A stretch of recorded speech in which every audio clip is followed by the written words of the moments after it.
look at a lot of studies of late that have really looked at the failure of marriage in our community, that we have the highest divorce rate in our community, while at the same time the lowest marriage rate, the highest rate of fatherlessness, and on and on and on. Sometimes that can make you cynical, or it makes you wonder, what's the point? Why even bother? And we want to encourage you to really believe that you can, that despite all the negativity that seems to be put on us or around us, that this is in fact doable. If you look for success, you will find it. If you look for models of marriage in our community that are doing it, not doing it perfectly, none of us do it perfectly. We've been at it for 38 years and we don't do it perfectly, but we do it good. We do. We are a good couple, not because we're perfect, but because we're committed. And that's what we invite you to do as well. Commit to one another in the good times and bad. And you can be that model of success for our community that gives evidence of what's doable. You can't be what you don't see. Yeah. And so what we have always had throughout all of those years of marriage is a mentor couple. We have couple friends that are older than us, couple friends that are younger. It just changes how we see one another through the lens of other people. And when we're in some of the most difficult trials of our lives, that we have people around us who've been through it too and have survived it, have been victors.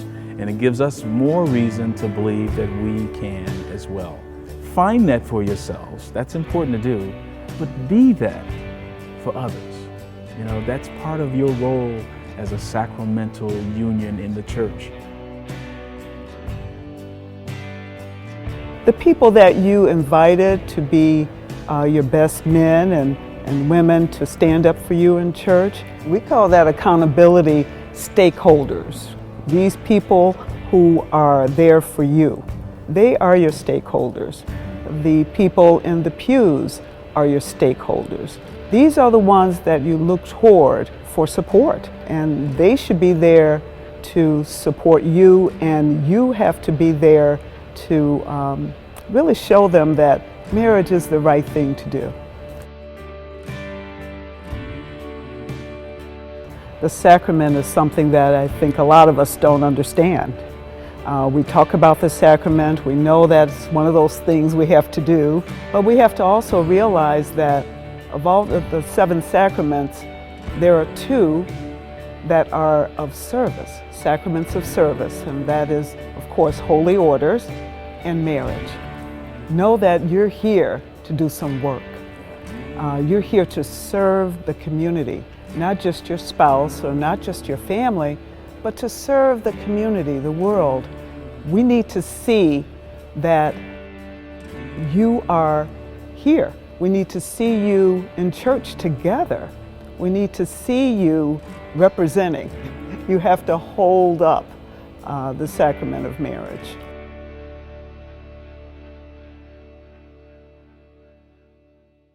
The more we embrace it, the stronger we are.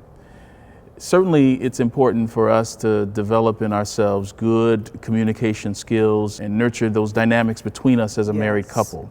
But that's not all there is. It's not enough for me to be a good husband to you and a good father to my children. We believe that every child deserves a marriage.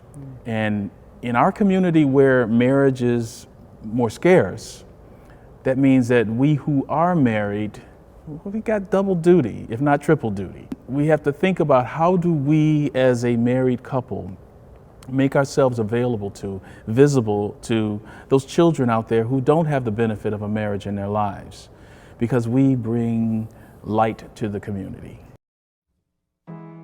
So when you're in your community, when you're in the church, when you're in your parish, there are people watching you.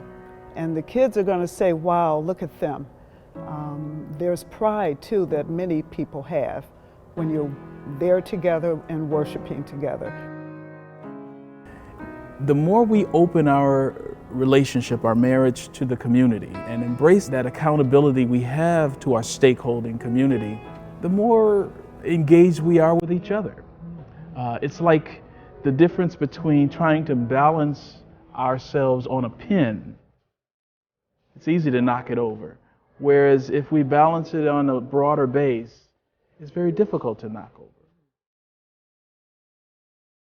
God gives us all that we need in order to do this well. Now, God doesn't give us everything we want, but God gives us everything that we need. And when we look back on our life together, we can see clearly those signs where the Spirit has carried us. Father Augustus Tolton was the first African-American Catholic priest. At the end of the 19th century, there was no seminary in this country that would receive him. So he had to go to Rome in order to study. And he established the first black Catholic parish. He was a man who, despite the trials and despite the adversity he had to face, he was a man that was full of the Lord. So we invite you to pray to Father Augustus Tolton, to intercede and bring you some of that joy that he enjoyed in his life. Especially during those times of difficulty in your relationship. So know that there are saints that can intercede for you, and you can ask for their help, for their blessing. The African American community really takes seriously the ancestors, and the saints of our church the same way. Congratulations for making this bold decision to make a promise for a lifetime.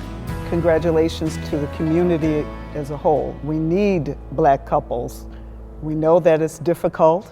You may not have models of marriage in your family. You may not have married friends. Be encouraged. Know that you're doing the right thing.